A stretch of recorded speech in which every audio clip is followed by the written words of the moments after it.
City India news channel हक की आवाज। पैराडाइज फंक्शन पैलेस महबूब नगर।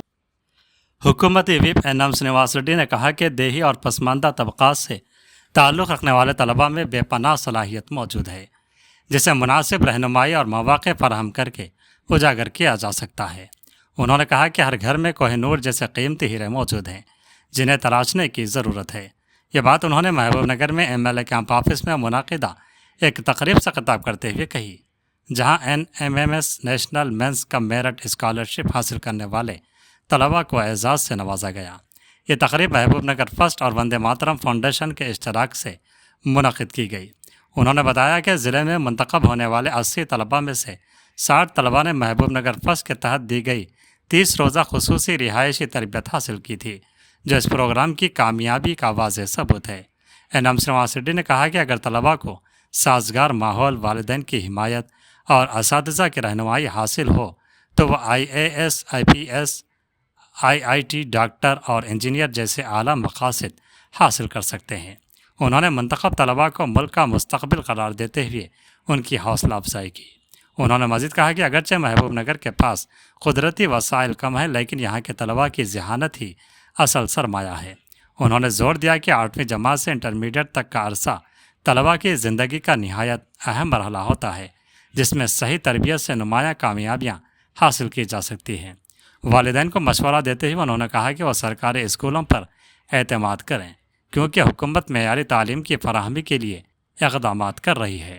उन्होंने ऐलान किया कि आइंदा तालीमी साल से 9वीं जमात तक के तलबा को सुबह का नाश्ता फराहम किया जाएगा, जबकि मुकामी सरकारी जूनियर कॉलेजों को भी मज़ीद मजबूत बनाया जा रहा है। उन्होंने बताया कि गुज़िश्ता कोचिंग प्रोग्राम के तहत 116 तलबा ने इंजीनियरिंग, मेडिकल और ज़रई कोर्सेज़ में मुफ्त नशिस्तें हासिल की, जो एक बड़ी कामयाबी है। तकरीब के अख्ताम पर स्कॉलरशिप हासिल करने वाले तलबा ने एनएम श्रीनिवास रेड्डी को फूलों के हार पहनाकर उनका शुक्रिया अदा किया। इस मौके पर मुख्तलिफ अवामी नुमाइंदे, तालीमी अफसरान, असातिज़ा और समाजी कारकुनान भी मौजूद थे। విషయాలు నేను చెప్పదలుచుకున్నా. అమ్మ, ఈ పిల్లలు మీ పిల్లలు, మన పిల్లలు ఈరోజు కోట్ల మంది ఎగ్జామ్స్ రాస్తే వేలల్లో వీళ్ళు చేరుకున్నారు. ఎంతమంది రాసింది NMMS ఎగ్జామ్స్? 1 lakh కోసం దాదాపు 7 lakhs రాసింది. ఎక్కడ? మన దగ్గర మన మాబూనర్లో 650 రాసింది. ఇప్పుడు 86. ఈరోజు వాళ్ళు ఒక స్థాయికి చేరుకున్నారు.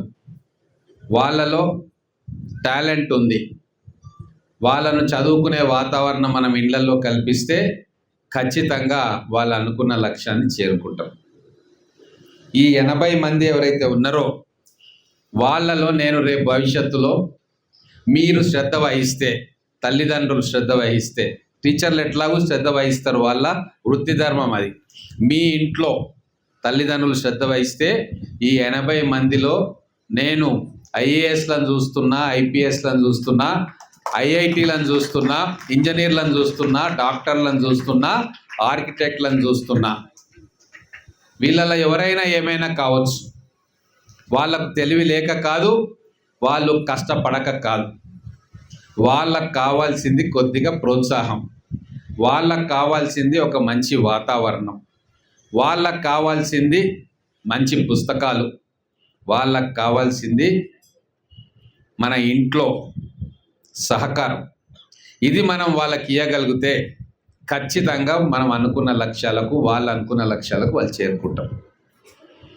చాలా గొప్ప వాళ్ళు అవుతారు. వాళ్ళు మామూలు పిల్లలు గారు. వీళ్ళు ఏం లేకుండా, ఏం చెప్పకున్నా ఈరోజు కొద్దిగా ఒక 10 రోజులు ట్రైనింగ్ ఇస్తే ఈరోజు వాళ్ళు వేల మంది కాంపిటీషన్ ఉన్నా కూడా వాళ్ళు ఈ సీట్ సంపాదించుకున్నారు. ఇప్పుడు వాళ్ళు 8వ తరగతి, ఇప్పుడు 9కి పోతా ఉన్నారు. ఇంకా వాళ్ళు 9వ తరగతి చదువుకోవాలి, 10వ తరగతి చదువుకోవాలి. ఖచ్చితంగా ఈ 2 సంవత్సరాలు వాళ్ళ మీద దృష్టి పెడితే వాళ్ళు మనం అనుకున్నట్టుగా IIITలో కూడా కొంతమంది రావచ్చు. IIITలో కూడా కొంతమంది పిల్లలు ఇవే ఫేసెస్ మళ్ళీ IIITలకు వస్తాయని చెప్పి నేను ఆశపడతా ఉన్నా. IIITలో మిస్ అయిన వాళ్ళు రేపు ఇంటర్మీడియట్ చదువుకొని ఇంజనీర్లు, డాక్టర్లు కూడా అవుతారు. కాబట్టే ఈ పిల్లలు మన మహబూబ్ నగర్కి చెందిన సంపదగా మనం భావించుకోవాలి. వాళ్ళని ఎంకరేజ్ చేసే విషయంలో, వాళ్ళకు కావాల్సిన అన్ని సౌకర్యాలు కల్పించే విషయంలో మనం అందరం కూడా ఒక సామాజిక బాధ్యతగా వాళ్ళని కనిపెట్టుకొని ఉండాలి. అందుకే తల్లిదండ్రులకు పెద్ద బాధ్యత ఉంది. ఈరోజు మీ పిల్లలను చూసి మీరు గర్వపడాలి. నేను శ్రద్ధ వహించినా శ్రద్ధ వహించకున్నా మా పిల్లలకు ఒక చిన్న అవకాశం వస్తే వాళ్ళు కష్టపడి ర్యాంక్ సంపాదించి ఈరోజు ఈ ఫ్లెక్సీలలో ఎక్కిండ్రు. వందల మంది వేల మంది రాస్తే కొంతమంది ఈ ఫ్లెక్సీలలో ఉన్నారంటే వాళ్ళకు టాలెంట్ అద్భుతంగా ఉంది, వాళ్ళకు తెలివితేటలు ఉన్నాయి. కాబట్టి వాళ్ళని కంటికి రెప్పలాగా మనం కాపాడుకోవాలి. ఈ పిల్లలల్లా డబ్బులున్న వాళ్ళ పిల్లలు ఎవరు లేరు, కార్లలో తిరిగే పిల్లలు ఎవరు లేరు, బంగ్లాలు కట్టుకున్న పిల్లలు ఎవరు లేరు. మొత్తం కూడా గ్రామీణ స్థాయిలో కూలీ నాలి చేసుకునే తల్లిదండ్రుల ఇంట్లో పుట్టిన పిల్లలు. అలాగే చిన్న చిన్న పనులు, ఆటో నడుపుకునే వాళ్ళు, రిక్షా నడుపుకునే వాళ్ళు, షాపులల్లో పనిచేసే వాళ్ళు, వాళ్ళందరి పిల్లలు. ఆర్థిక స్తోమత లేదు. వీరు ముఖ్యంగా సమాజంలో ఎస్సీ, ఎస్టీ, బీసీ, మైనారిటీ వర్గాలకు చెందిన వాళ్ళే నాకు తెలిసి 95% కంటే ఎక్కువ ఉన్నారు. మరి వీళ్ళ కోసమే ప్రభుత్వం ఉన్నది. వాళ్ళను మంచి చేయడానికి, వాళ్ళకు మంచి చదువులు చెప్పించడానికి మేమందరం కూడా ఉన్నాం. అందుకే మా ముఖ్యమంత్రి గారు కానీ నేను కానీ మన పిల్లలకు మంచి విద్య అందిస్తే వాళ్ళు రేపు పెద్దగా అయిపోయి ఇప్పుడున్న పెద్దవాళ్ళలాగా నాకు 2000 పింఛన్ వస్తుందా, నాకు ఏం సాయం చేస్తారో అని అడిగే స్థాయిలో మన పిల్లలు ఉండకూడదు. వాళ్ళే 10 మందికి అన్నం పెట్టే విధంగా ఉండాలి, గొప్ప స్థానంలో ఉండాలన్న లక్ష్యంతో నేను ఇక్కడ పనిచేస్తూ ఉన్నా. అందుకే మొట్టమొదటిగా ప్రభుత్వ స్కూళ్ళను ఎన్నుకున్నాం. ఏ మంచి కార్యక్రమం నా దృష్టికి వచ్చినా మా పిల్లలకు నేను ఇవ్వాలి అని చెప్పి ఆలోచన చేస్తూ ఉన్నా. ఎంత ఖర్చైనా పర్వాలేదు, నా జేబు నుంచి ఇస్తానా, పక్కోని జేబులకు వెళ్ళి ఇస్తానా, ఇంకోరికి ఇస్తానా, ఏదైనా చేసి మా పిల్లల కోసం వాళ్ళకు మంచి భోజనం పెట్టియడానికి, మంచి వసతులు కల్పించడానికి, మంచి టీచర్లను ఇవ్వడానికి, మంచి పుస్తకాలు ఇవ్వడానికి, ఏదైనా చేసి వాళ్ళకు కావాల్సింది, వాళ్ళకు కావాల్సిన సదుపాయాలు ఖచ్చితంగా చేస్తాం. నేను అవి చేసినందుకు ఫలితం వాళ్ళు ఇచ్చింది. నేను ఒక మంచి పని చేద్దామని అడుగు ముందుకేస్తే నాతోటి ఇంతమంది వచ్చి నాకు సహాయ సహకారాలు అందిస్తూ ఉన్నారు. మా టీచర్లు ముందుకు వస్తూ ఉన్నారు. ఇక్కడ ఇంత పెద్ద కార్యక్రమం జరుగుతూ ఉంది అంటే రవీందర్ లాంటి వాళ్ళు, అలాగే గుండా మనోహర్ లాంటి వాళ్ళు అహర్నిశలు 24 గంటలు వాళ్ళ కుటుంబాలను వదిలేసి ఈ కార్యక్రమం చేస్తూ ఉన్నారు. కాబట్టే ఇంత రకాలుగా అన్నీ కూడా ఏర్పాటు అవుతూ ఉన్నాయి. మరి అటువంటిది మా టీచర్లు, ఇక్కడ ఉన్న వేదిక మీద ఉన్న వాళ్ళు, అక్కడ కూర్చున్న వాళ్ళు నిరంతరం ఆలోచన చేసి మా పిల్లలకు కొత్తగా ఏం చెప్పాలి, ఇంకా వాళ్ళకి ఎటువంటి సౌకర్యం కల్పించాలి అని చెప్పి టైం టేబుల్, ప్రోగ్రాము, స్ట్రాటజీ అన్నీ కూడా తయారు చేసుకుంటూ ఉన్నారు. వాళ్ళ పిల్లలు మంచిగా చదువుకున్నారు, వాళ్ళ పిల్లల కోసం కూడా అంత ఆలోచించలే, కానీ ఇక్కడ ఉన్న పిల్లల కోసం వాళ్ళు ఆలోచించారు. ఇంతమంది మంచి హృదయాలు కలిసినాయి కాబట్టే ఈరోజు ఈ పిల్లలు రత్నాల్లాగా తేలి ఏదైనా సాధిస్తామని చెప్పి ఇక్కడ గొప్ప ఆత్మవిశ్వాసంతో ఇక్కడ కూర్చున్నారు. వీళ్ళని చూస్తే సంతోషం అవుతా ఉంది.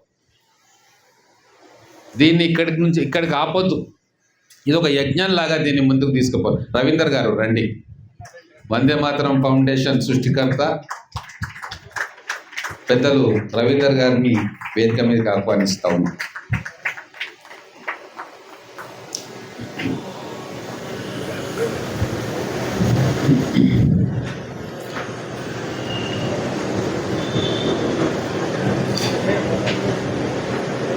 అనేక మంది ఇప్పుడు మనం చేసే కార్యక్రమాల్లో ముందుకు వస్తూ ఉన్నారు. మేము కూడా ఏదో రకంగా ఈ కార్యక్రమంలో పాలు పంచుకుంటాం. వాళ్ళందరినీ కూడా ఆహ్వానిస్తూ ఉన్నాం. బయటి నుంచి కూడా రేపు రాబోయే రోజుల్లో ఎన్ఆర్ఐలు కూడా మన కార్యక్రమానికి సపోర్ట్ చేస్తూ ఉన్నారు. ఇంకా దీని సక్సెస్ ఇంకా ప్రజలకు తెలియదు. ఇంత మంచి కార్యక్రమం మహబూబ్ నగర్లో జరుగుతూ ఉందన్న విషయం చాలామందికి తెలియదు. కానీ రాబోయే రోజుల్లో ఖచ్చితంగా ఒకరి నోట ఆ మాట ఈ మాట పోయి అందరికీ కూడా తెలుస్తుంది. తెలిసిన తర్వాత మన దగ్గర ఎట్లయితే మనం కార్యక్రమాలు చేసుకుంటున్నామో మన పిల్లల కోసము, మిగతా ప్రాంతాల్లో కూడా అక్కడున్న వాళ్ళు రాజకీయ నాయకులు కావచ్చు, టీచర్లు కావచ్చు, వ్యాపారవేత్తలు కావచ్చు, సమాజ సేవకులు కావచ్చు, వాళ్ళందరూ కూడా ఈ కార్యక్రమంలో వాళ్ళకు తోచిన విధంగా పాల్పంచుకుంటారన్న నమ్మకం నాకుంది. మన తెలంగాణలో మనకు ఏమీ లేదు, ఖనిజ సంపదలు లేవు, మనకు పెద్ద పెద్ద భూములు లేవు, వారసత్వ సంపదగా కోట్ల రూపాయలు ఎవరు రాసియలే. మనకు ఉన్నది కేవలం మన తెలివితేటలు మాత్రమే. ఆ తెలివి మన పిల్లలో పుష్కలంగా ఉంది. అందుకే నేను ఎప్పుడు చెప్తా, మా పిల్లలు కోహినూర్ వజ్రాలు లాంటి వాళ్ళు. కోహినూర్ వజ్రం కూడా మహబూబ్ నగర్ జిల్లాలోనే దొరికింది.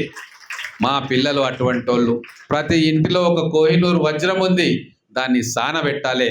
సానబెడితే ఖచ్చితంగా పేరు ప్రఖ్యాతులు చేస్తారు. వాళ్ళు కూడా జీవితంలో స్థిరపడి కన్న తల్లిదండ్రులకు, పుట్టిన ఊరికి, చదువుకున్న పాఠశాలకు, విద్యాబుద్ధులు నేర్పించిన గురువులకు మంచి పేరు తీసుకొస్తారు. ఆ పిల్లల మీద నాకు నమ్మకం ఉంది. మేము నమ్మకం పెట్టుకున్నాం. మా నమ్మకాన్ని ఎక్కడ కూడా వారు అమ్ము చేయలే. మీ ఇంట్లల్లో ఆకతాయిగా నాటిగా ఉండొచ్చు, కానీ క్యాంపులో డిసిప్లిన్డ్గా ఎక్కడ టీచర్ ఏది చెప్తే అది తూచా తప్పకుండా చేసిరు.